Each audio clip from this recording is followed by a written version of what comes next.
3장 1절 말씀 되겠습니다. 열왕기상 3장 1절.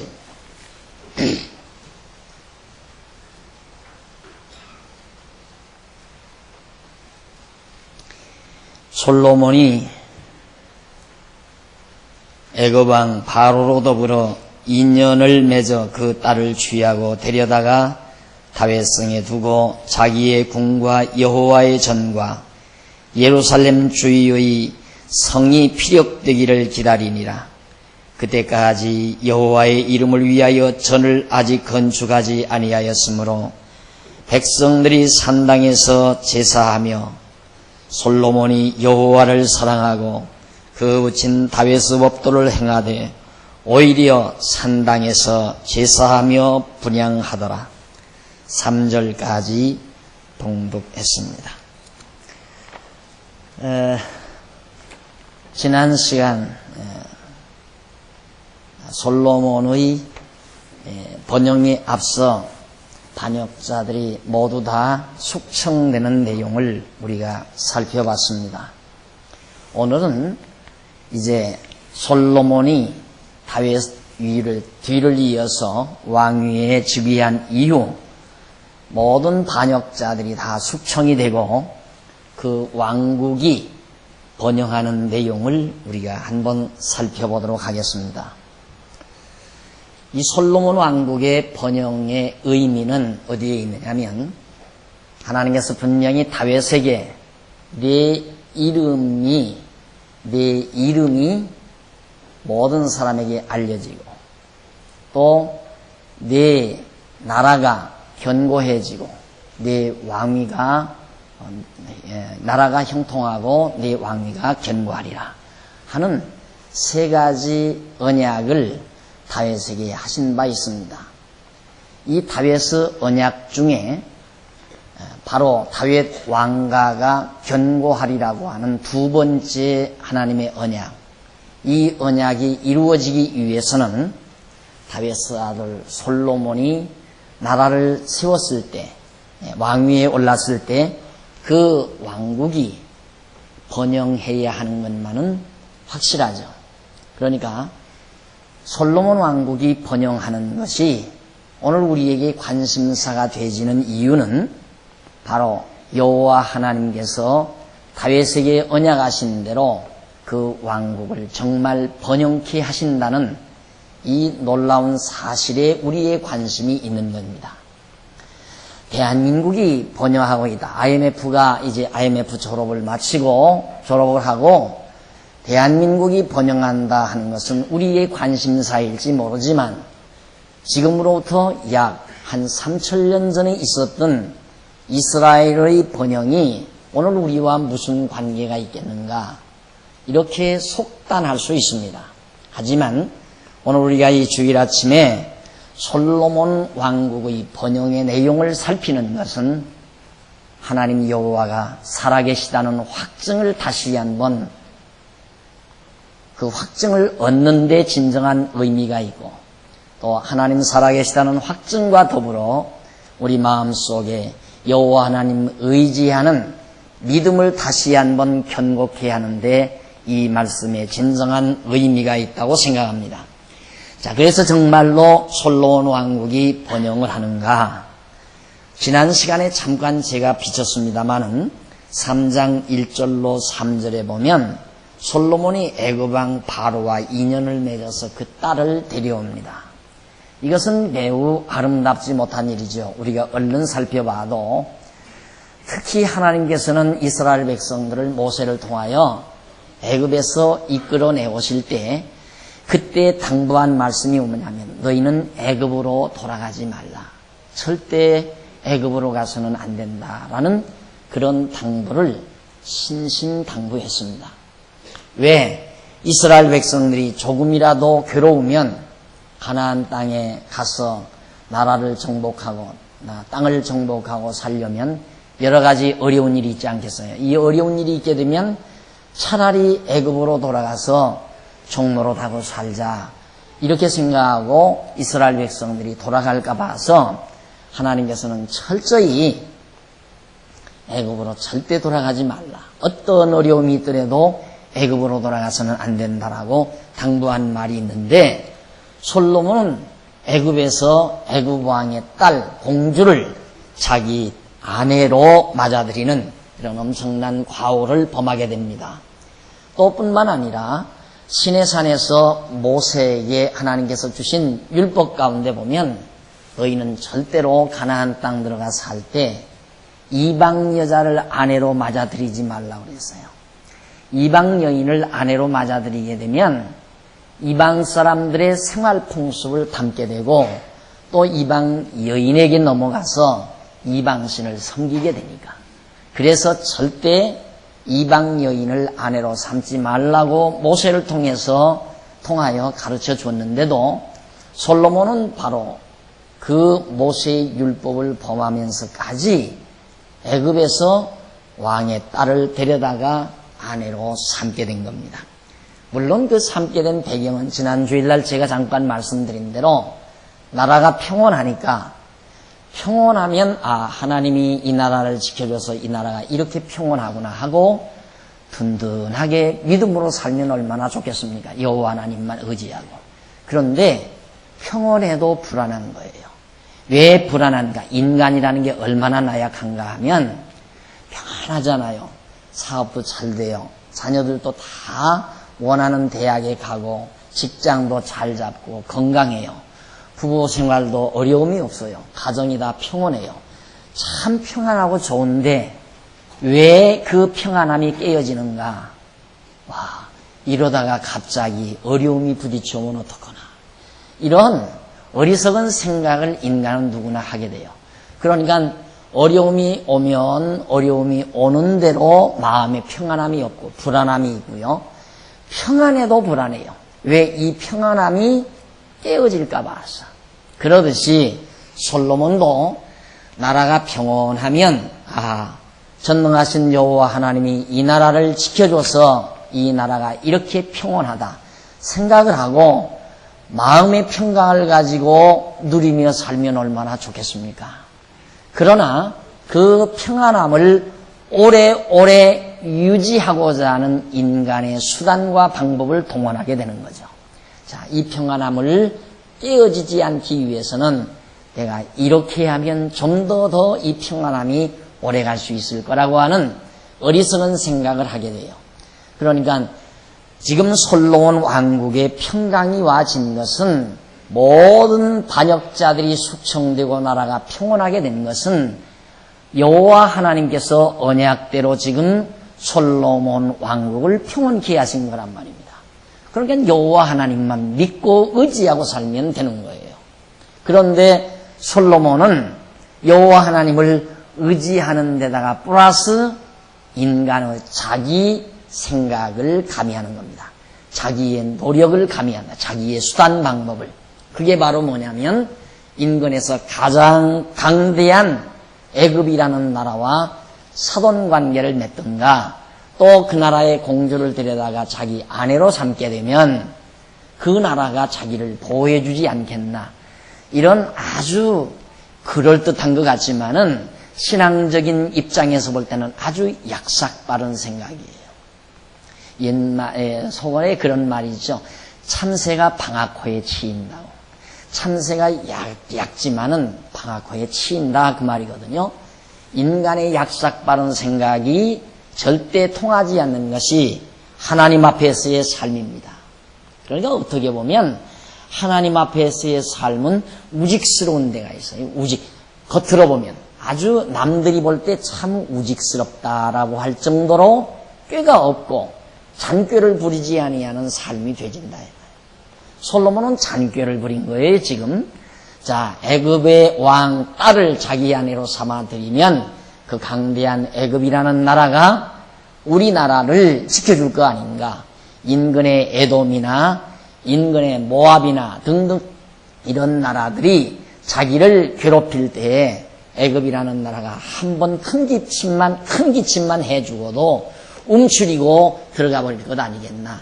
이런 생각을 솔로몬이 했기 때문에 사실은 애굽 여자를 데려다가 아내로 삼게 된 거죠. 이런 어리석은 행동을 모세의 율법을 어기면서까지 솔로몬이 저질렀는데도 하나님께서는 4절로 15절 보세요. 4절로 15절에 보면 솔로몬이 꿈에 지혜로운 마음을 구하여 허락을 받습니다. 하나님께서 꿈에 나타나요. 이에 왕이 제사하러 3장 4절 보세요. 이에 왕이 제사하러 기브온으로 가니 거기는 산당이 큼이라. 자, 그러니까 이방 여자도 데려오고 아직 성전을 짓지 않았기 때문에 이방 사람들이 산당에서 제사하니까 그거 닮아서 자기도 산당에서 제사를 드리곤 했어요. 오직 언약궤가 있는 곳에서만 하나님 앞에 제사를 드려야 되는데 솔로몬이 이방 사람들이 산당에서 제사 드리는 것을 보고 자기도 산당에서 제사를 드린 거예요. 그래서 사실은 솔로몬 왕이 제사하려고 기브온으로 가니 거기는 산당이 크기 때문에 아주 큰 산당이 있어요. 아마 지금도 여러분들 시골 고향을 찾게 되면 뒷산에 그 인근 산에 자그마한 집을 하나 이렇게 지어놓은 것들을 더러 볼 수 있는 곳이 있을 거예요. 그게 산당이거든요. 거기에서 이제 농사를 풍년들게 하는 농신에게 제사도 드리고 1년에 행운을 비는 행운신에게, 그러니까 산신령이죠. 그 동네를 마을을 지키는 산신이 그 산당에 계신다 해서 산신을 산당에 모셔놓고 온 동네 마을 사람들이 풍물을 치면서 연초에 가서 제사하는 모습을 어린 시절 여러분 다 보고 자라셨을 겁니다. 시골에서 자랐을 때는. 그게 산당이에요. 그런 것들이 우리나라에만 있는 것이 아니라 그건 토속 종교이기 때문에 어디에도 가면 그런 비슷한 것은 다 있어요. 왜? 인간의 이 머릿속에서 만들어지는 신이니까, 관념적으로 만들어지는 신이니까. 가만히 보면 어느 해는 풍년이 들고 어느 해는 흉년이 든다 그 말이에요. 그러니까 풍년과 흉년을 주관하는 신이 있다고 인간들은 생각하는 겁니다. 바비로니아에도 그런 신들이 있었죠. 아스다롯과 바알 신이라는 것이 바로 그런 신들입니다. 풍년을 들게 하고 흉년과 풍년을 좌우하는 그런 신들인데, 그런 신들이 우리나라에도 마을마다 다 있었어요.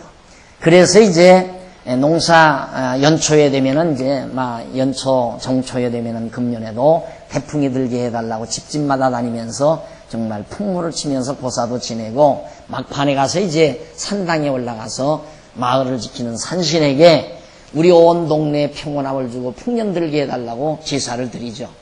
이런 행위들처럼 솔로몬 당시에도 그 이방 민족들이 섬기는 그런 산당이 있었습니다. 그런 산당에 가서 제사하려고 솔로몬이 가는 거예요. 갔는데 솔로몬이 그 단에 1000번제를 드렸더니, 1000번제란 말은 양이나 소를 1000마리를 잡아서 드리는 제사를 1000번제라고 그래요. 이게 1000번의 제사를 바로 그 산당에다가 드렸더니 기브온에서 밤에 여호와께서 솔로몬의 꿈에 나타나시니라. 그 기브온 산당에서 밤에 여호와께서 꿈에 솔로몬 왕에게 나타났어요. 그래서 하나님이 이르시되 내가 네게 무엇을 줄고 너는 구하라 라고 그렇게 솔로몬에게 하나님께서 말씀하십니다. 자, 여기를 보고 대부분의 지도자들이, 성도들이 살아가다가 막 어려운 일이 부딪힐 때 뭔가 꼭 해결이 돼야 되는데 해결이 안 난다 이 말이에요. 앞으로 몇 달 안 있으면 이대로 가다가는 사업이 부도가 나서 온 집안이 다 망하게 됐는데, 우리 집안뿐만 아니라 형님네 집안, 동생네 집안, 큰 집, 작은 집 할 것 없이 다 망하게 됐는데 이게 해결할 길이 없는 거예요. 그럴 때 이제 대개 교사들이, 목사님들이 그런 성도에게, 다 그런 건 아니지만 더러더러 어떤 목사님들은 천재단을 쌓아라 이거예요. 천재단을 쌓아라. 문제 해결의 가장 중요한 방법이 천재단을 쌓는 거다. 여기 1000번제를 말하는 거예요. 1000번제. 번제를 1000번제를 드려라. 그러면 1000번제를 어떻게 드리는가? 양 잡고 송아지 잡아 드리라는 게 아니에요. 양 잡고 송아지 잡아 드리라는 게 아니라 그 사람의 생활 여건을 봐서 예를 들어서 10만 원짜리 수표도 될 수 있고 10,000원짜리 화폐도 될 수 있고 안 그러면 1,000원짜리 화폐도 될 수 있고 그걸 지정을 해줘요. 그래가지고 매일 아침 새벽마다 1,000번을 나와라. 그럼 3년 정도 됩니다. 1,000번이라면 365일이니까 한 3년 정도 되지 않겠어요? 그러니까 3년 동안 매일 아침 빼지 말고 매일 새벽마다 봉투에다가 1,000원짜리 아니면 생활이 워낙 어려우면 1,000원짜리를 넣고 그런 대로 괜찮으면 10,000원짜리 넣고 아야 돈이 많은데 큰 덩치가 해결할 정도 되면은 매일 아침 10만 원권을 넣어라 이거예요. 그걸 가지고 매일 아침 나와서 하나님 이 제단이라고 그러죠 이거. 이 제단에다 가져다 놓고 1,000번을 제사하면 하나님께서 나타나셔서 뭘 원하느냐라고 묻는다는 거죠. 바로 이 부분을 말하는 거예요. 그러니 이게 얼마나 황당한 거예요. 그래서 저는 사실 제가 기독교 목사지만은 사실 기독교 목사 다 그런 건 물론 아니지만 대부분 다 거기에 물들어 버렸어요. 왜? 그렇게 하니까 교회가 부흥된다. 그 사람들의 부흥은 뭐냐면 교회가 부흥된다는 말은 교인들 수가 많아지고 그 다음 돈이 많이 나오는 것. 그게 교회가 부흥된다고 말하는 거예요. 오늘 우리 교회가 말하는 교회 부흥은 수야 많든 적든 문제가 아니고 성도들이 하나님의 말씀, 성경 말씀을 바르게 똑똑히 알아서 신앙이 성장해 가는 것이 교회 부흥이죠. 그것이 교회가 자라나는 거고 그게 우리 교회가 말하는 교회 부흥이지만 일반적인 교회 부흥은 많은 교인들이 나와서 돈을 많이 내야 그게 부흥이다. 왜? 돈 많으면 시설도 자꾸 늙고 예배당도 더 크게 짓고 하는 일도 더 많이 할 수 있잖아요. 그래서 큰 교회 이렇게 말한다 이 말입니다. 그러니까 그렇게 하다 보니까 교회가 부흥되더라. 돈도 많이 나오더라. 생각해 보십시오. 매일 아침 10,000원권 가지고 나와서 천재단을 쌓는 분이 예를 들어서 10사람이라 하더라도 하루면 10만 원씩이에요. 하루면. 한 달이면 300만 원 아니에요? 그렇죠. 한 달이면 300만 원. 10명만 천재단 쌓는 사람이 와도. 이러니까 교회 재정이 넉넉해진다 하는 그런 얘기가 됩니다. 그래서 바로 이런 내용들을 남들이 하니까 뒤따라서 하는 거예요. 당신은 어떻게 교회를 그렇게 부흥시켰어? 그러니까. 나는 그 사무엘상 3장에 보니까 솔로몬이 1,000번제를 쌓고 하나님이 나타나셔서 무엇을 원하느냐라고 묻는 이 설교를 한번 했더니만 그 다음부터 성도들이 1,000번제를 드리는 성도들이 나타나가지고 그렇게 하더라. 그런 정보가 자꾸 입으로 이렇게 전해지는 거예요. 그래서 그걸 배워가지고 가서 하는 거란 거예요. 여기 지금 솔로몬이 1,000번제를 드리는데 어디서 드리냐? 산당에서 드려요. 그리고 앞에서 애굽 왕의 여자를 데려와요. 이게 다 미련한 짓거리들이거든요. 나라를 하나님께서 지금 다윗과의 언약 때문에 나라를 평온하게 하나님이 만들어줬는데 솔로몬은 자꾸만 어리석은 짓만 한단 말입니다. 애굽 왕 바로의 딸을 데려오지 않는가 하면 산당에 가서 계속 제사를 드린다 그 말이에요. 그러니까 하나님께서는 이거 솔로몬이 미련하고 어리석어서 그러니까 솔로몬에게 좀 지혜를 줘야 되겠다라는 그런 의미가 하나님의 뜻에 담겨져 있는 거예요. 그래서 솔로몬에게 너 무엇을 원하느냐라고 물어본 겁니다. 그러니까 솔로몬은 항상 나라를 다스리는 왕으로서 사실 다른 거 있습니까? 어떻게 하면 백성을 내가 잘 다스릴 수 있는가? 그것이 통치자의 유일한 꿈과 이상이 아니겠어요? 당연한 거죠. 그래서 기브온의 밤에 하나님께서 나타나서 솔로몬의 꿈에게 나타나서 하나님이 이르시되 내가 네게 무엇을 줄고 너는 구하라. 뭘로 주기를 원해서 그렇게 자꾸만 제사를 드리느냐 이 말이야. 이제 산당에 가서 그 산당에 가서 드려봤댔자 아무것도 나오는 것 없다. 내가 너한테 줄 테니까 뭘 원하느냐 그 말이에요. 그런데 1,000번제를 드렸기 때문에 하나님께서 솔로몬에게 이런 엄청난 기회를 주셨다. 그러니까 여러분들도 1,000번제를 드리면 하나님이 해결 방법을 준다. 뭘 원하느냐? 부도를 막으려면 5억이 있어야 됩니다. 라고 하면 5억 하나님이 주신다는 얘기죠. 그게 지금 더러더러의 교회들이 잘못된 교회에서 가르치는 내용들이야. 이 성경 구절을 가지고 그래요. 이 부분 가지고. 일천번제. 아마 여기에도 보나마나 일천번제 드리신 분이 있어요. 일천번제. 우리 교회 등록하신 분에도 일천번제를 드리라고 해가지고 일천번제를 드리다 지쳐가지고 나한테 찾아와서 그게 아니라고 생각하고 돌아오신 분도 있고요. 그러니까 이 일천번제라고 하는 것은 솔로몬이 아직 성전이 없을 때 기브온 산당에서 드리던 그런 제사였고요. 하나님께서 일천번제를 드렸기 때문에 솔로몬에게 무엇을 주겠느냐라고 말씀한 건 절대 아니다. 다만 지금 솔로몬은 거듭거듭 실패를 하고 있는 거예요. 그 앞에서도 그러잖아요. 앞에서도. 자, 애굽 왕 딸 데려온 그 1절에도 그 내용이 나오고 3절에 보면 솔로몬이 여호와를 사랑하고 그 붙인 다윗의 법도를 행하되 아버지를 따라서 잘 행하기는 하지만 그 말이죠. 오히려 어떻게 산당에서 제사하며 분향하더라. 잘못한다 이 말이에요. 다른 건 다 잘하는데 아버지 다윗의 뒤를 이어서 다 잘하고 있는데 잘못하는 것은 산당에서 제사하는 것이다 이 말이에요. 왜 산당에서 지금 1000번제나 드렸는데 그 잘못한 것을 보고 하나님께서 나타나서 너 뭘 줄까 그랬겠느냐 이 말이죠. 제가 하고 싶은 말씀은 무슨 뜻이냐면 솔로몬이 하나님 앞에 잘하든 잘못하든 문제가 아닙니다. 문제는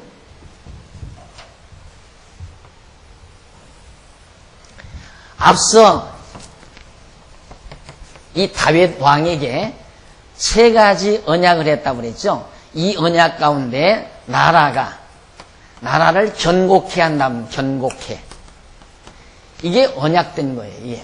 하나님께서 언약하신 거예요. 언약하신 다음 그 다음 솔로몬이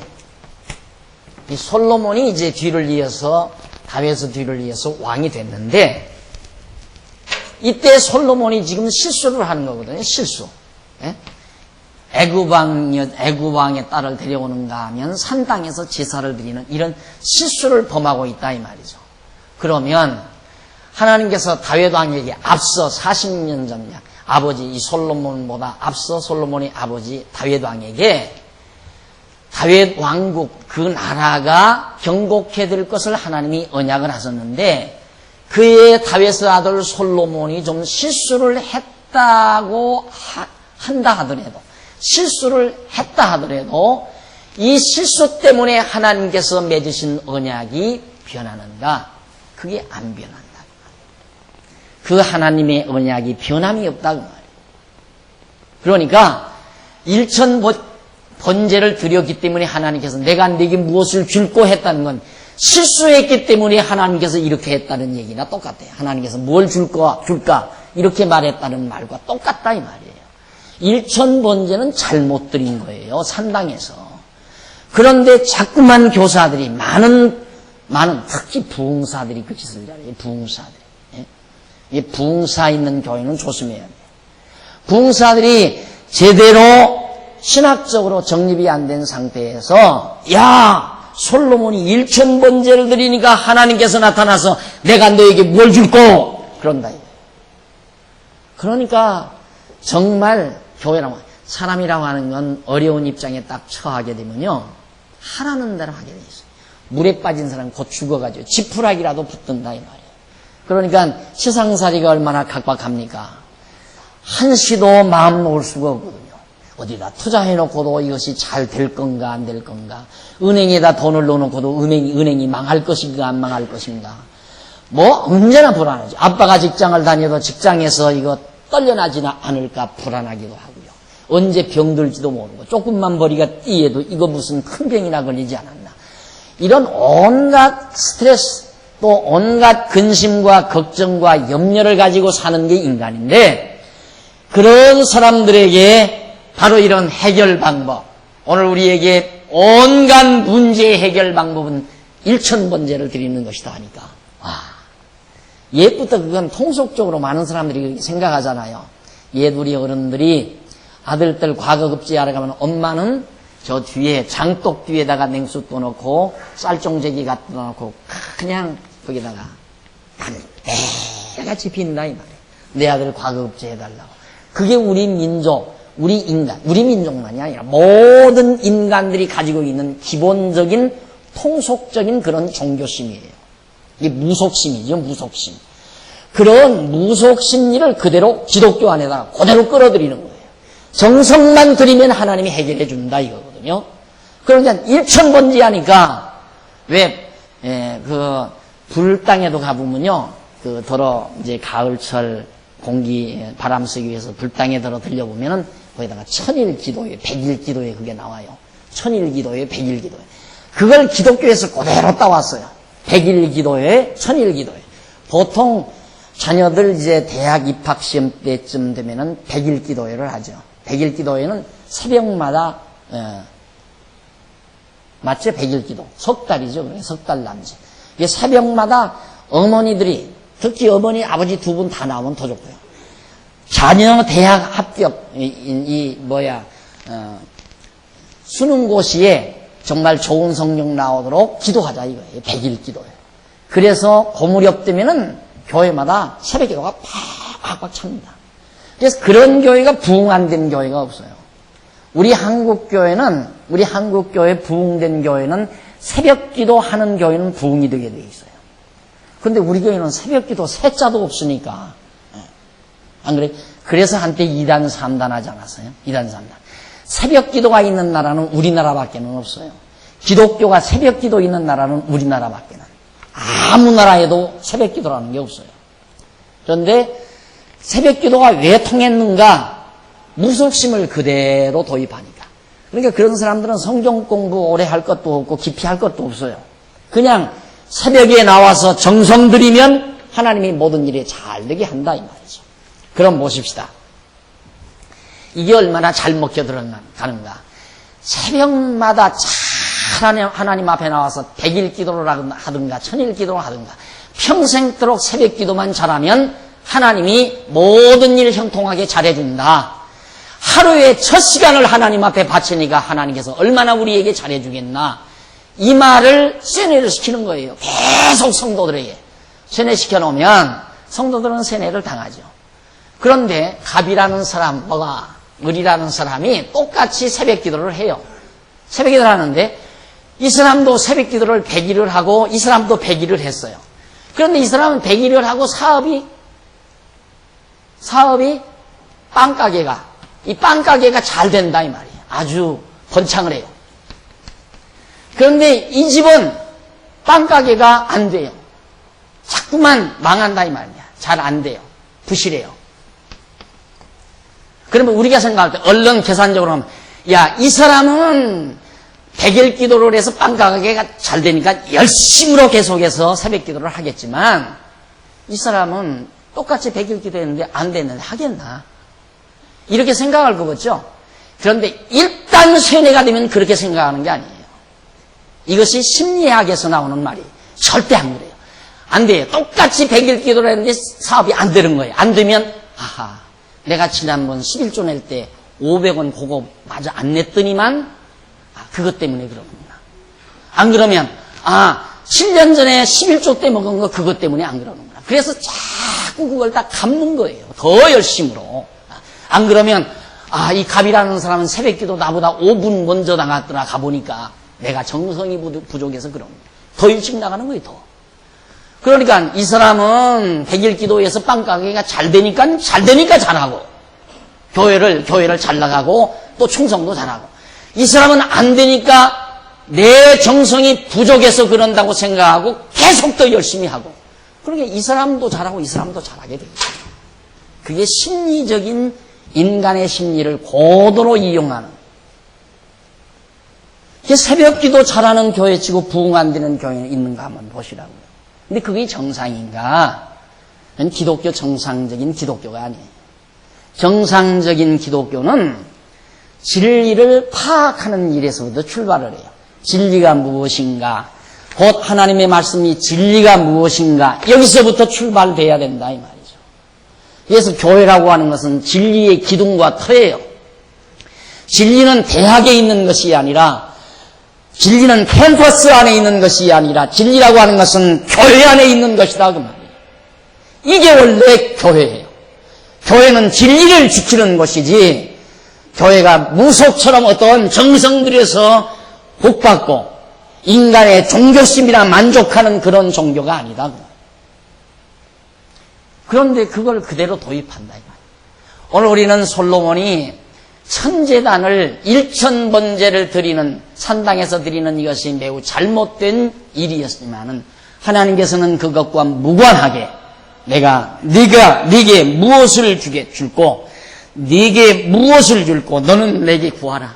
내가 무엇이든지 네가 구하는 걸 주리라 하는 얘기입니다.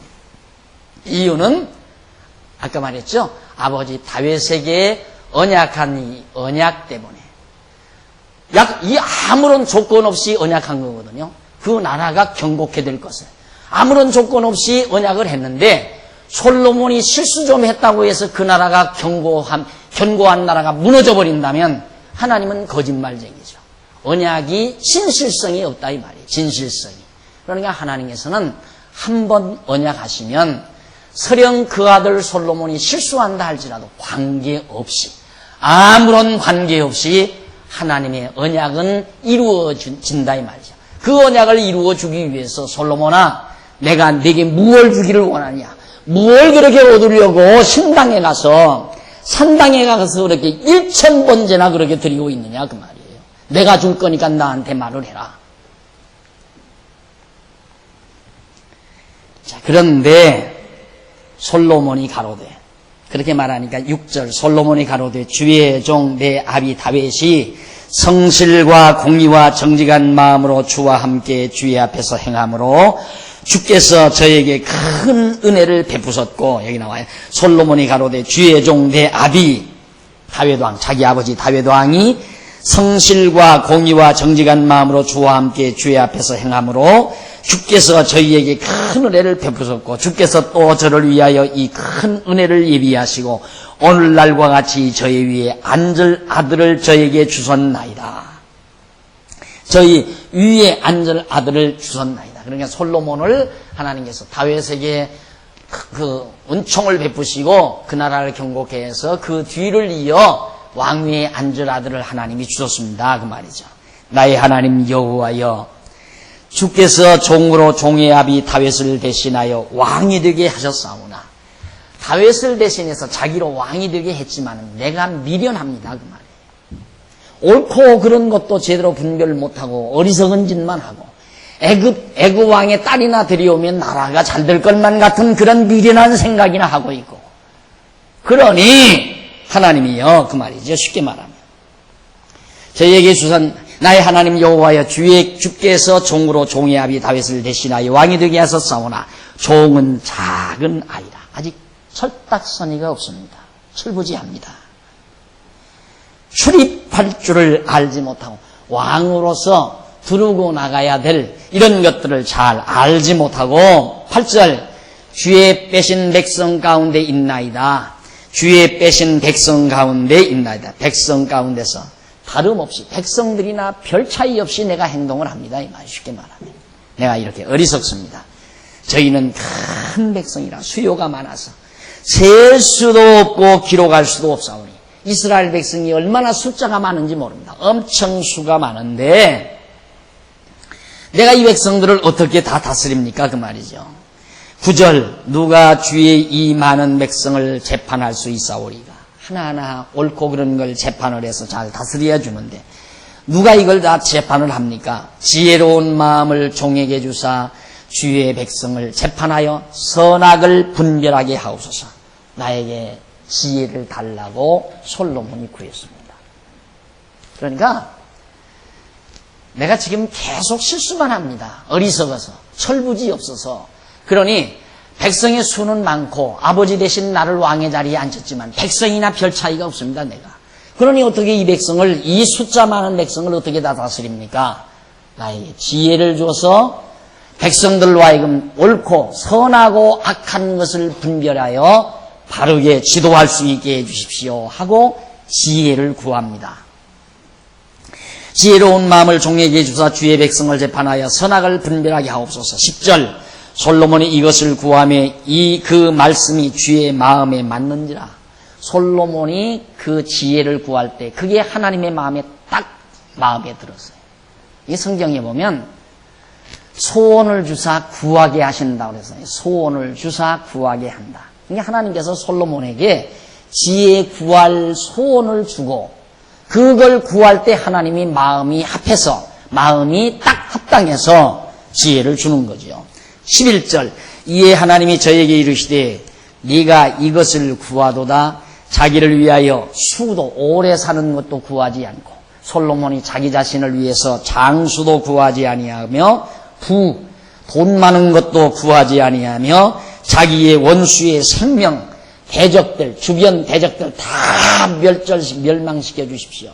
모압도 암몬도 애굽도 에돔도 다 아람도 다 멸망시켜 주십시오. 블레셋도 이런 거 구하지 않는다. 얼른 생각하면 우리 그런 거 구할 수 있잖아요. 하나님 내가 너에게 뭘 줄까? 평안 들고 건강하게 오래 좀 살았으면 좋겠습니다. 또 뭘 줄까? 돈 좀 쌓아놓고 살아봤으면 좋겠습니다. 돈을 좀 주십시오. 안 그러면 나 미운 놈 많습니다. 날 죽이려고 하는 사람들이 많으니까 저 대적들 싹 좀 제거시켜 주십시오. 이런 걸 구할 수 있잖아요. 그런데 솔로몬이 그것 전혀 안 구했어요. 구하지 않고 지혜를 주십시오. 하나님께서 나를 왕의 자리에 앉혀놨으면 왕 노릇을 제대로 할 수 있는 지혜를 달라고 구했습니다. 이게 하나님 마음에 딱 들었어요. 그래서 이에 하나님이 11절 이에 하나님이 저에게 이르시되 네가 이것을 구하도다. 자기를 위하여 수도 부도 또 자기 원수의 생명 멸하기도 구하지 아니하고 오직 송사를 듣고 분별하는 지혜를 구하였은즉 재판을 제대로 할 수 있는 지혜를 구하였은즉 내가 네 말대로 하여 네게 지혜롭고 총명한 마음을 주노니 너희 전에도 너와 같은 자가 없거니와 너 후에도 너와 같은 자가 일어남이 없으리라. 내가 또 너의 구하지 아니한 부와 영광도 네게 주노니 네 평생의 열왕 중에 너와 같은 자가 없을 것이라. 마치 이 장면이 어떤 장면과 같으냐면 옛날 여러분 내 나이 또래 국민학교 다닐 때 은도끼와 금도끼 국어책에 나오잖아요. 예? 무쇠도끼 나무꾼이 가서 연못에 빠뜨리고 나서 연못에서 할아버지가 올라와가지고 금도끼 가지고 올라와서 이게 네 것이냐 그러면 그거 아닙니다. 내 거 그렇게 번쩍번쩍 안 합니다. 은도끼 그것도 아니다 이거예요. 마지막 무쇠도끼 올라오니까 맞습니다. 그게 내 겁니다. 그래서 무쇠도끼, 은도끼, 금도끼 다 받았다는 얘기 나오죠. 솔로몬이 마치 그런 장면이에요. 아무것도 구하지 않고 지혜만 구했는데 하나님께서 네가 내 마음에 합한 걸 구했으니 내 수도 건강도 쉽게 말해서 또 내 부도 내가 너희 다 주겠다. 다. 그래가지고 전무후무한 자가 될 것이라고 하는 복을 하나님께로부터 약속을 받습니다. 전에도 없고 후에도 없을 만큼 네가 최고로 부와 영광을 누리는 왕이 된다 이 말이죠. 이렇게 하나님께 약속을 받은 다음 14절 네가 만일 네 아비 다윗의 행함같이 내 길로 행하며 내 법도와 명령을 지키면 내가 또 네 날을 길게 하리라. 여기 나오네요. 또 만일 지난번 말씀드린 대로 이거라고 그랬어요. 네.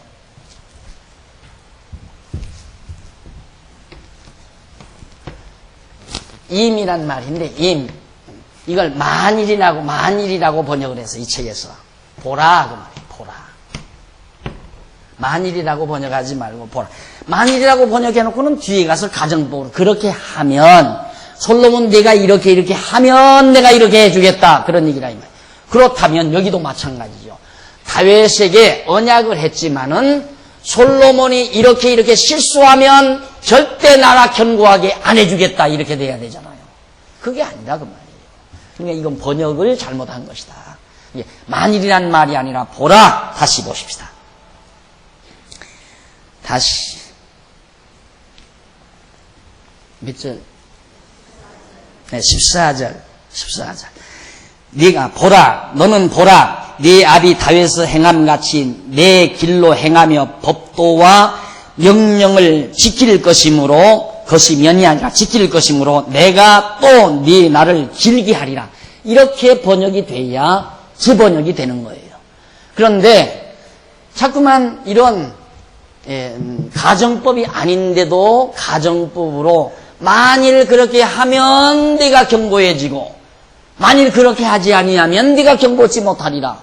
솔로몬의 행위 여하에 따라서 나라가 견고해지고 견고해지지 아니하고 하는 것처럼 성경을 번역해 놨다 이 말이에요. 상관없어요. 하나님께서 일단 다윗에게 언약을 했기 때문에 솔로몬이 설령 이렇게 실수를 했어도 하나님께서는 여전히 다윗과의 언약이 유효해서 솔로몬의 왕국이 견고하고 튼튼하고 영화로워질 것을 지금 말씀하고 있는 겁니다. 그러니까 솔로몬아 내가 네게 지혜를 준다 이 말이죠. 그리고 부와 영광도 다 주겠다. 전무후무하리라 그러지 않았어요. 이미 다 그렇게 될 것 하나님이 약속 다 했어요. 그런데 그렇게 약속해놓고 네가 잘하면 그렇게 하고 네가 잘못하면 그렇게 안 해주겠다 그런 말로 갖다가 뒤에 이어놓는 것은 앞뒤가 전혀 맞지 않냐는 잘못된 번역이다. 이런 부분들을 그냥 우리들이 비판 없이 그냥 성경을 보다가 보면 내가 잘해야 하나님 앞에 정말 은총을 받고 잘못하면 은총을 못 받는구나. 그래서 내 행위 여하에 따라서 되고 안 되고가 결정된다. 여러분들이 쉽게 이해하는 건 지금 이 성경이 번역된 대로 말을 하면 아주 쉽게 이해할 수 있어요. 내가 잘하면 하나님이 잘해주고 내가 잘못하면 하나님이 나한테 잘못해준다. 그게 바로 무속이라고 말해요.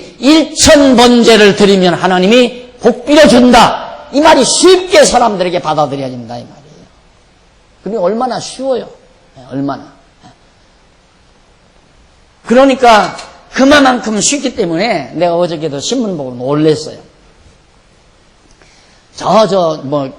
경남 쪽에 사는 어느 목사인데 지금 그때도 목사가 아니라 몇 년 전에는 어느 국회의원 뒤따라다니면서 신부를 해주는 비서 역할을 했대요. 몇 년 전만 해도. 그런데 국회의원 떨어지고 할 일이 없으니까 그냥 그 정치 수완으로 신학을 가서 신학교를 우물우물 해서 적당히 해친 거예요. 그리고 목사가 돼가지고 지금 어느 정도까지 갔느냐 부흥사협회 완전히 대표회장짜리 올라가서 부흥사협회 대표회장짜리 그게 신문에 대문짝만 시각에 나와요. 그 사람이 부흥사협회 대표회장 안무개 목사 신문에 났더라고요. 엊그제 신문. 일반 성도들은 그걸 보고 혹반할 거 아니에요. 와 정말 부흥사협회 대표회장이면 부흥사들 가운데 우두머리나 다름없다 이 말이에요. 그렇게 인정 많은 목사라 이 말이에요. 왜 그렇게 쉬운가? 우리가 잘하면 복받는다 이 말이에요.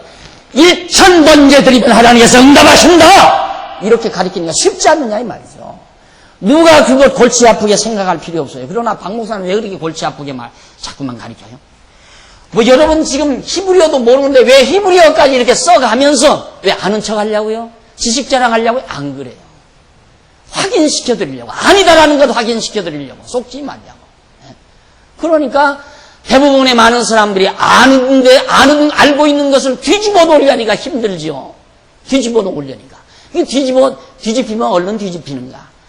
이게 같은 급수 유도하기보다 더 힘들어요.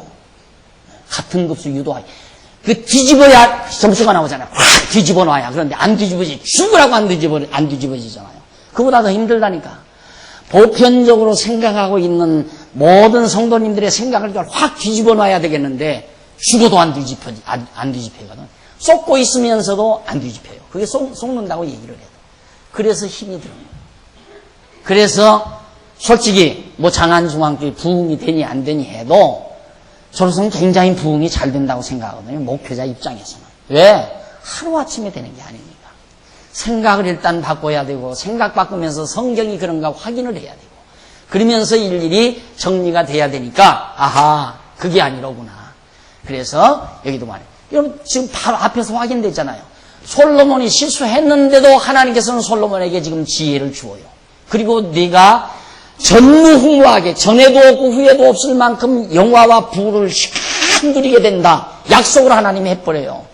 그런데 바로 다음 구절에서 이렇게 가정법 문장으로 성경을 번역해 놓은 것은 번역자의 미스다, 잘못이다 그 말이에요. 가정법이 아니다. 만일이라고 번역해야 하지 말고 보라. 하나님께서 내가 이렇게 해주겠다. 보라, 너는 보라. 이제 이렇게 해주나, 안 해주나 보라. 그 말이에요. 그래야 성경대로 제대로 원문대로, 히브리어 성경대로 번역이 되는 거지. 그걸 갖다가 억지로 가정법, 아닌 것을 가정법 문장을 써서 만일 내가 이렇게 하면 그렇게 되고, 안 하면 안 해준다는 식의 그런 번역은 우리 성도들의 신앙을 완전히 뒤엎어 놓는 잘못된 성경 번역이다. 이런 번역들이 상당히 많아요. 그걸 제가 성경 강론집에서 일일이 원문 적용해 가면서 제가 정리를 해드렸습니다. 그러니까 여러분들 시간 날 때마다 확인을 해보시고 여러분들이 잘못된 생각, 내가 어떻게 하면 하나님이 잘해주고 어떻게 안 하면 하나님이 못해주는, 그게 절대 아니다라는 것. 그런 하나님이 아니라는 것. 그걸 꼭 명심하시고 그런 잘못된 교훈에 우리들이 농락당하지 말아야 된다는 뜻입니다. 자, 그러면서 15절 보십시다. 다시 한번 14절. 네가 만일 네 아비 다윗의 행함같이 내 길로, 내가 다시 번역해 드립니다. 너는 보라, 네가가 아니라 너는 보라, 네 아비 다윗의 행함같이 내 길로 행하며 내 법도와 명령을 지킬 것이므로 내가 또 네 날을 길게 하리라. 오래오래 길게 그렇게 오래 살게 해주자. 장수하게. 그리고 솔로몬이 깨어 보니 꿈이더라. 이에 예루살렘에 이르러 여호와의 언약궤 앞에 서서 번제와 수은제를 드리고 모든 신복을 위하여 잔치하였더라. 하나님께 이 엄청난 은총을 언약받았으니 잔치뿐이겠습니까? 솔로몬은 아주 기분이 좋았습니다. 때에 마침 한 사건이 일어났습니다. 17절로부터. 거의 17절로부터 잘하는 사건이에요. 솔로몬의 재판상. 17절에, 16절? 네, 16절로부터 그 이하 28절까지 보면 어떤 사건이 있었는가 하면 어머니 둘이서 죽은 아이 하나, 산 아이 하나를 가지고 쫓아왔어요. 솔로몬에게. 안 읽어봐도 거의 그런 내용입니다. 쫓아와가지고 서로 산 아이가 자기 아들이라 이거예요. 저 여자도 아기 낳아서 같이 옆에서 자고, 이 여자도 아기를 낳고 옆에서 잤는데, 자다가 한 여자가 잠을 험하게 잤든지 깔아 죽인 거예요, 아기를 하나. 그리고 아기 하나만 산 거예요. 그래 놓고 두 여자가 서로 산 아기가 자기 거라고 싸우는 거예요. 지금 같으면 그냥 간단하죠. 지금 같으면 그냥 혈액검열 해보면은, 이 아기가 당신 아들이 하고 금방 나오잖아요. 그때는 혈액검사가 없는 시절이니까 3000년 전인데 그게 어디 있습니다. 솔로몬이 참 따분했습니다. 솔로몬이 그걸 판결을 해줘야 되겠는데, 도대체 어느 아기가 서로 자기 아기라니까. 그래도 어느 정도 컸으면 엄마 얼굴 비슷하게 나오기도 하고, 또 서로 눈매라도 좀 알아볼 수가 있겠는데, 난 지 얼마 되지도 않은 아기. 한참 솔로몬이 이 얘기를 듣다가 하인에게 가서 칼을 가지고 왔어요. 칼을 가지고 오니까 이 애기, 산 애기를 둘로 탁 쪼개서 두 어머니에게 나눠주라고 그래요. 어머니 각각 나눠주라고. 왜? 서로 자기 거라니까 반절 나누어서 나눠 가지더라고요, 애기를. 그러니까 어머니 하나가 막 땅바닥을 치면서 울면서 죽이지 말고 산채로 저 엄마에게 주라고 한다. 그냥 솔로몬이 칼을 거두라고 명령을 하고 나서 산 애기는 이 여자의 것이 아니라 이 여자에게로 돌려라. 죽이지 말라고 한 여자에게 애기를 돌려줬습니다. 이것이 명재판 사건이에요. 솔로몬의 명재판. 이 재판 사건이 하나 있은 이후에 그 사실이 인근 주변에 막 퍼지기 시작합니다. 인근 나라에.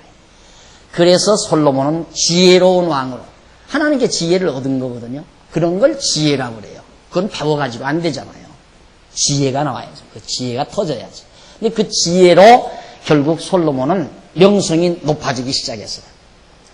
명성 높아지기 시작하니까 계속 방문객이 몰려드는 거예요. 방문객이. 나라가 잘 되면 다른 나라 손님들이 그렇게 드나들어요.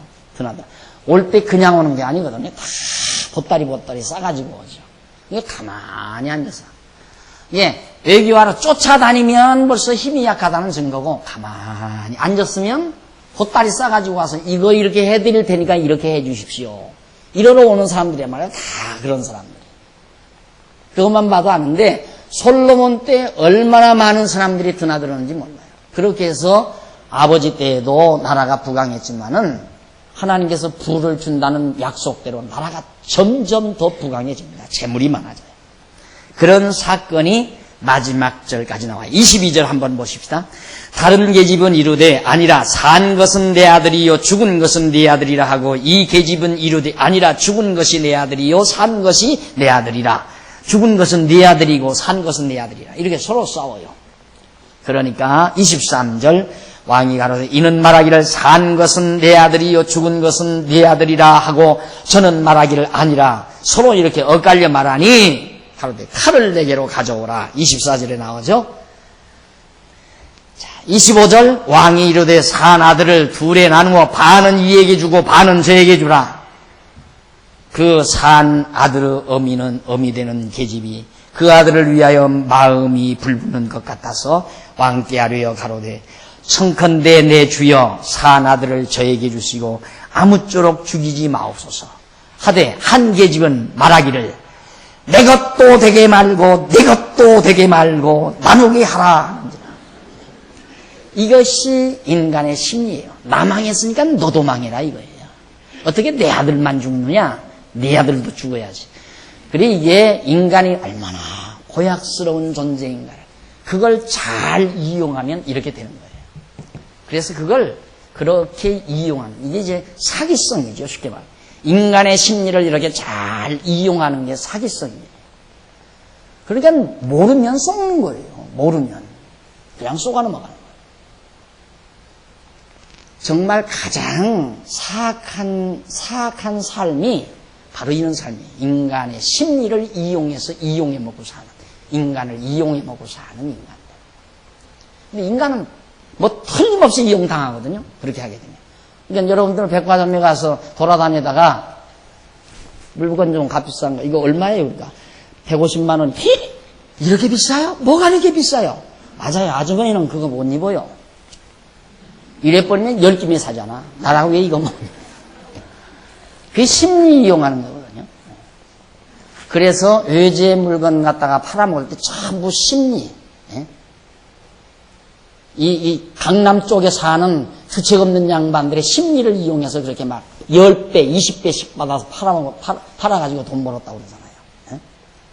그 미련하니까. 비싼 거 입어야 좋은 줄 아니까. 비싼 거 입어야 어깨가 올라가니까.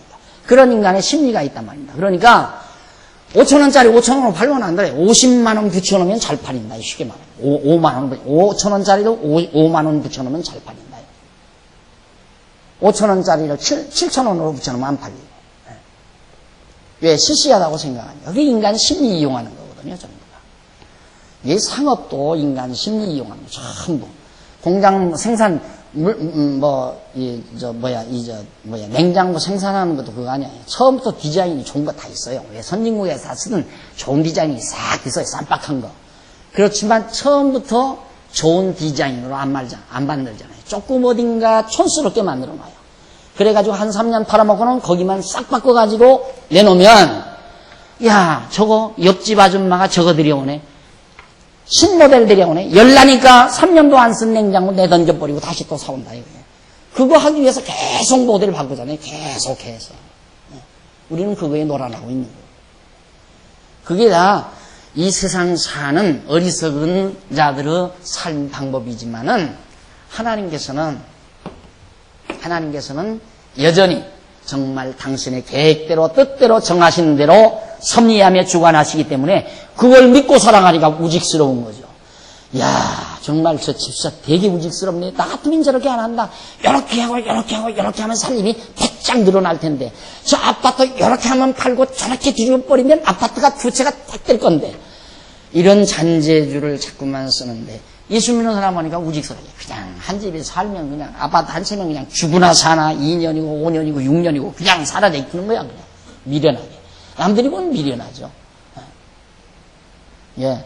하나님께서 하나님께서 일으키시면 일어나고 하나님께서 무너뜨리시면 무너난다고 하는 기본적인 그 마음이 우리를 훨씬 더 순수하게 만들고 더 견고하게 만들고 그걸 사람들은 우직하다고 생각하는 거예요. 솔로몬이 이렇게 엄청난 재판을 하기에 이르게 되죠. 내 아들도 안 되고 내 아들도 안 되게 해달라는 이런 어리석은 말이 어디 있어요. 그러니까 솔로몬은 당장 참 어머니가 누구인지를 얼른 알게 되죠. 이 인간의 심리를 파악한 겁니다. 27절 왕이 대답하여 가로되 사나들을 저 계집에게 주고 결코 죽이지 말라. 저가 그 어머니라 하며 온 이스라엘이 왕의 심리하여 판결함을 듣고 왕을 두려워했어요. 그때부터 와 우리 왕 솔로몬 왕 그 다음부터 왕을 두려워하고 왕을 존경하게 되고 왕을 깔보지 않는다고. 이는 하나님의 지혜가 저희 속에 있어 판결함을 범이로라. 하나님께서 지혜를 줘야 돼요. 그러니까 다른 거 없어요. 암만 잘난 척해도 한 번만 미련 떨게 하면 왈칵 다 끝나는 거예요. 와장창 한다 이 말이에요. 아무리 지금 맨바닥을 키워도 하나님께서 한 번 지혜를 작용하시면 하나님께서 우뚝 서게 만드시는 거예요. 그게 하나님이 하시는 일이에요. 우리 인간 미련하게도 하고 지혜롭게도 하고. 솔로몬 미련하게 하니까 계속 실수만 하잖아요. 한 번 지혜로 작동하니까 그만 모든 백성에게 존경받는 왕이 되어버리잖아요. 3장 마지막 절까지 하나님께서 다윗과의 언약을 이루어 나라를 경고케 하기 위해서는 솔로몬이 지혜로워야죠. 그래서 하나님이 지혜를 주신 겁니다. 자, 그 다음 4장 넘어가 보면요. 4장에는 1절로 6절에 솔로몬 왕의 모든 신하들에 대한 직위와 명단이 쫙 소개가 됩니다. 이쯤 되니까 솔로몬 왕이 두려워지니까 각 문무백관들이 쫙 솔로몬 왕을 중심으로 이제 자리를 차지하는 거예요. 자리를 잡는 거예요. 그래서 1절로 6절까지 보면 모든 신하들에 대한 직위를 각각 부여하죠. 솔로몬 왕이 온 이스라엘의 왕이 되었고 그 신하들은 이러하니라. 사독의 아들 아사리야는 제사장이요 시사의 아들 엘리호렙과 아이야는 서기관이요. 쭉 나오죠. 서기관, 사관, 그 뒤에 군대 장관, 제사장 등등 각 대신들이 쫙 이런 자리를 잡게 됩니다. 다시 말해서 나라가 견고해진다 이 말이에요. 왜? 하나님께서 다윗과 언약하신 대로 하나님께서 그대로 다윗의 아들 솔로몬의 왕국이 이렇게 견고하도록 하나님께서 이끌어 가신다. 따라서 하나님은 살아서 역사를 지배해 가신다. 솔로몬 왕국이 견고하고 견고하지 않는 그런 주권을 누가 가지고 계십니까? 하나님이 가지고 계시다 이 말이에요. 사람이 보기에 왕 주권자는 솔로몬인 것 같지만은 보이지 아니하는 하나님이 진짜 주권자고 이건 가짜예요. 허수아비. 사람이 보기에는 솔로몬이 주권자 같죠. 나라를 다스리는. 그러나 그 이면 하나님이 주권자라.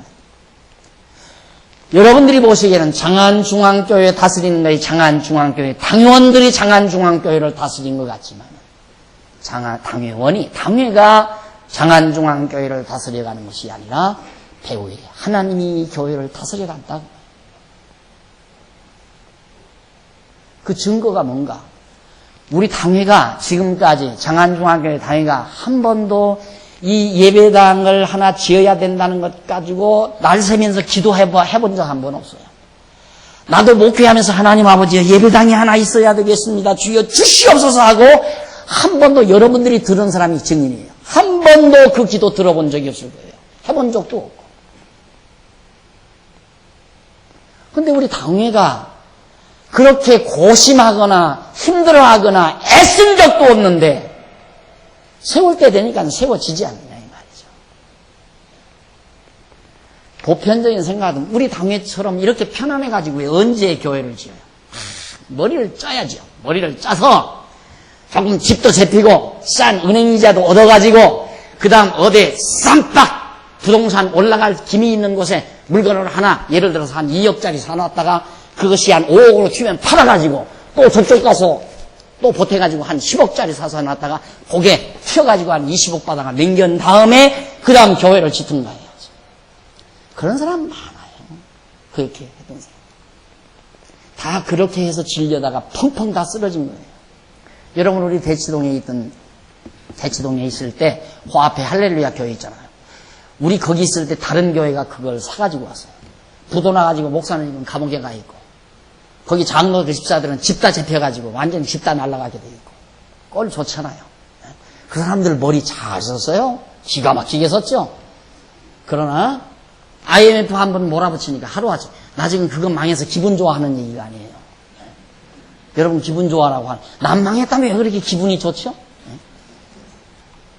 나의 그 얘기하는 이유는 정말 하나님이 주권자라는 걸 말씀드리고 싶어서. 주권자. 저부터도 그래. 교회 책임자라고 하는 목사가, 우리는 예배당 못 짓는다. 예배당 못 짓는다. 계속해서 건축년 뭐 하는데 못 짓는다 이거예요. 그건 우리 백장로님이 증인이에요. 백장로님도. 아이고, 언제요? 네, 땅값이 더 올라가니까. 건축년보에서 모아놓는 돈보다도 땅값이 더 튀어버리니까. 그러니까 백장로님이 은행 출신이에요. 그러니까 얼마나 더 계산이 빨라요. 안 된다 이거예요. 나도 백장로님 말씀대로 안 됩니다. 우리는 교회 못 짓습니다. 이래가지고는 못 짓습니다. 못 짓는다 했는데 지어졌지 않느냐. 여러분들이 보시다시피 지어졌잖아요. 왜? 당회가 장안중앙교회를 다스려가는 것이 아니라 하나님이 다스려간다 이 말이에요. 하나님이. 그래서 주책을 안 떨어요. 제가 만약에 당회장으로서 주책을 떤다면 그냥 칼질 많이 할 거예요. 사정없이 딱딱 칼질. 버려두잖아요. 버려둬요. 왜? 하나님이 다스리라고. 하나님이. 교회를 헐려고 하든 교회를 갖다가 뒤집으려고 하든 내버려도 버려요. 내버려도. 왜? 하나님이 다스리니까. 하나님이. 내가 하면 날 나쁜 놈 되니까. 안 그래요? 내가 하면 날 나쁘다고 그럴 거 아니에요. 내버려두죠. 교회를 욕을 하든 장로님들을 욕을 하든 목사를 욕을 하든 뭐 지금도 하죠. 뭐 목사가 뭐 어떠고 저떠고 뭐 욕심이 많고 뭐 어떠고 저떠고 내버려두죠. 교회를 험담을 하든 교회를 비난을 하든 교회를 깎아내리려고 하든 관계없이 내버려둬요. 몰라서 내버려두는 거 아니에요. 다 알지요. 알아도 내버려둔다. 왜? 이 교회의 통치자는 하나님이시니까. 이스라엘의 통치자가 하나님인지 솔로몬이 아니라 이 말. 솔로몬 맡기는 계속 실수만 해요. 그래도 하나님이 이스라엘 나라를 경고케 했다. 나같이 또 우리 당회같이 내가 늙으지 않아요. 우리 당회처럼 가난한 당회가 어디 있어요. 참 우리 장로님들 다 그저 큰 돈 없이 믿음으로 이렇게 살면서 교회에 봉사하고 이렇게 살지만 하나님께서 다 우리 당회를 통해서 이처럼 아름답게 교회를 지켜나가고 오늘 아침 여러분 장로님 기도하는 거 못 들으셨잖아요. 얼마나 소중한 것인가. 우리 장안중앙교회가 진리를 지켜야 되고 이 진리를 오고 오는 후대에 전승해 줘야 된다는 이 의지, 이 뜻, 이것이 우리 당회의 생명이에요. 장안중앙교회의 생명. 과연 이 진리를 지켜야 된다. 이 진리를 우리 후대들에게 잘 가르쳐 전승해 줘야 된다. 그거 하나밖에 없어요. 돈도 없어요. 권력 있는 사람도 없어요. 그래도 하나님이 교회를 이끌어 가시듯이 이스라엘 나라 솔로몬이 왕인 것 같지만 솔로몬이 왕이 아니라 전능하신 하나님께서 통치자시요 주관자시다. 여러분의 가정도 그렇습니다. 주책 없는 남편은 그래도 내가 가정을 잘 이끌어서 여러분 그 옛날 그 옛 어른들이 그 아버지 할아버지들이 큰 기침을 많이 합니다. 큰 기침을. 그건 엄포예요. 가족들에 대한 엄포. 왜 그러냐면 온 가족들이 다 가장을 믿고 살잖아요.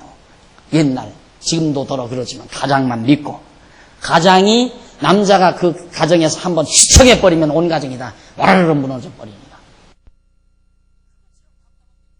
능력이 없는데 남자가 무슨 능력이 그렇게 대단합니까? 능력이 없는데 또 능력 있는 척해. 나만 믿고 살아라. 너희들 다 나만 믿고 살아라. 자기가 얼마나 잘났기에 자기만 믿고서. 온 가족이 자기만 의지하는 거 정말 얼마나 답답하겠습니까? 남자 입장에서. 그러니까 허풍 떨기 위해서 그래서 큰 기침을 하는 거예요. 허풍이라도 떨어야죠. 그래야 믿어지니까.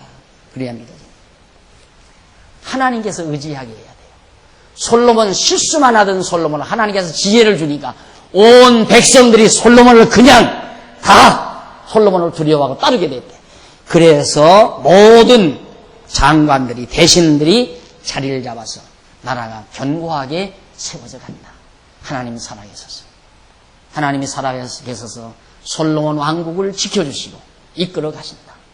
성도 여러분, 여러분의 가정에 어려운 일, 또 불안한 일 다 주께 맡기고 하나님께 맡기고, 하나님이 여러분의 가정을 다스리시고 하나님이 여러분의 중심을 다스리시고 하나님이 여러분들의 모든 일거수일투족을 주관하신다는 이 확신, 이것이 곧 오늘을 사는 우리 성도들의 올바른 자태이어야 합니다. 기도하십시다. 자비로우신 하나님 아버지, 은혜와 사랑을 감사합니다. 오늘 또 솔로몬의 사적을 통해서 여호와 하나님 살아계셔서 역사를 지배해 가시는 하나님을 배웠습니다.